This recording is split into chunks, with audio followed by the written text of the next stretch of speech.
Hi മക്കളെ, respiration plants ചാപ്റ്ററിൽ നമ്മൾ ഇലക്ട്രോൺ ട്രാൻസ്പോർട്ട് പഠിക്കുന്നുണ്ട് അല്ലേ? ഇലക്ട്രോൺ ട്രാൻസ്പോർട്ടിൽ നമുക്കറിയാം 5 കോംപ്ലക്സുകൾ എന്നാണ് നമ്മൾ എപ്പോഴും പഠിക്കുന്നത്. അതായത് മൈറ്റോകോൺട്രിയയുടെ ഇന്നർ മെംബ്രെയിനിൽ ഇരിക്കുന്ന 5 കോംപ്ലക്സുകളാണ് നമുക്ക് ATP സിന്തസൈസ് ചെയ്യാൻ ഹെൽപ്പ് ചെയ്യുന്നതെന്ന് പറയുന്നുണ്ട്. പക്ഷെ ശരിക്കും ഒരു കോൺസെപ്റ്റ് നമ്മൾ മനസ്സിലാക്കുമ്പോൾ നമുക്ക് മനസ്സിലാക്കാൻ പറ്റും 4 കോംപ്ലക്സ് ആണ് ശരിക്കും ഇലക്ട്രോൺ ട്രാൻസ്പോർട്ടിൽ ഇൻവോൾവ് ആയിട്ടുള്ളത്. അപ്പോൾ എപ്പോഴെങ്കിലും ക്വസ്റ്റ്യൻ വന്നിട്ടുണ്ടെങ്കിൽ how many complexes are involve in electron transport എന്ന് പറയുമ്പോൾ അത് 4 കോംപ്ലക്സുകളാണ്. ആരൊക്കെയാണ് ഈ 4 complex? First one is NADH dehydrogenase, second one is succinate dehydrogenase, third one is cytochrome BC1 complex, fourth one is cytochrome C oxidase. അതിൽ cytochrome C oxidase അവിടെയാണ് oxygen ഉള്ളത് towards the matrix. അപ്പം വാട്ടർ മോളിക്യൂളിന്റെ formation നടക്കുന്നത് അവിടെയാണ്. ഓക്സിജന്റെ role aerobic റെസ്പിറേഷനിൽ terminal റോളാണ്. ഓക്കെ, നൗ ഫിഫ്ത് കോംപ്ലക്സ് ആണ് ATP സിന്തേസ്. നമ്മുടെ ഇന്റഗ്രൽ മെംബ്രെയിൻ പ്രോട്ടീനും പെരിഫറൽ പ്രോട്ടീനും ആയിട്ട് 2 പാർട്ടായിട്ട് നിൽക്കുന്ന F0 F1 കോമ്പണന്റ് ഉള്ള ATP സിന്തേസ് എൻസൈം. ഇവരെന്താ ചെയ്യുന്നത്? ഇവർ പ്രോട്ടീൻ ചാനലായിട്ട് ആക്ട് ചെയ്യാണ് ചെയ്യുന്നത് ആക്ച്വലി. അതായത്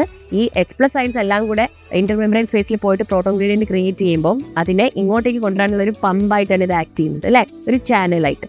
സോ H+ സൈൻസ് F0 കൂടി പാസ് ചെയ്യുമ്പോൾ F1 അതൊരു കോൺഫർമേഷണൽ ചേഞ്ച് ഉണ്ടാക്കും.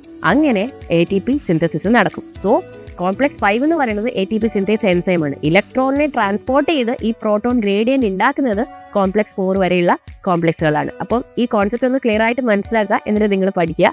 Good luck.